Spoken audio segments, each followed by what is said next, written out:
పేరెంట్స్‌ని ఇబ్బంది పెట్టకుండా, మన సొంత డబ్బులతో, చాలా రోజుల నుండి కొనాలి అని అనుకుంటున్న ఒక ప్రోడక్ట్‌ని కొనుక్కోవడంలో టెప్పేం లేదు. ఎందుకంటే, ఆ ప్రోడక్ట్ వాల్యూ కన్నా, దాని వెనుక ఉన్న మన కష్టం, మన జర్నీ, మన హార్డ్ వర్క్‌కి ఉన్న వాల్యూ ఎక్కువ. లైఫ్‌లో రెస్పాన్సిబిలిటీస్ పెరిగిన తర్వాత, మన కోరికల కన్నా ఆబ్లిగేషన్స్‌కి ఎక్కువ ప్రయారిటీ ఇవ్వాల్సిన సిట్యుయేషన్ వస్తుంది. అందుకే పెద్ద రెస్పాన్సిబిలిటీస్ రాకముందే, మన హార్డ్ వర్క్‌తో సంపాదించిన డబ్బులతో కొన్ని ఎక్స్‌పీరియన్సెస్‌ని ఎంజాయ్ చేయాలి.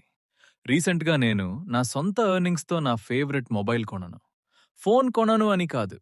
నా కష్టపడి సంపాదించిన డబ్బులతో నా డ్రీమ్ ఫుల్‌ఫిల్ చేసుకున్నాను అనింది ఫీలింగ్ వేరే level.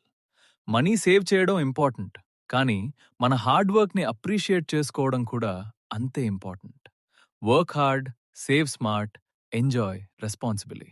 Because some purchases are not expenses, they are rewards for your hard work.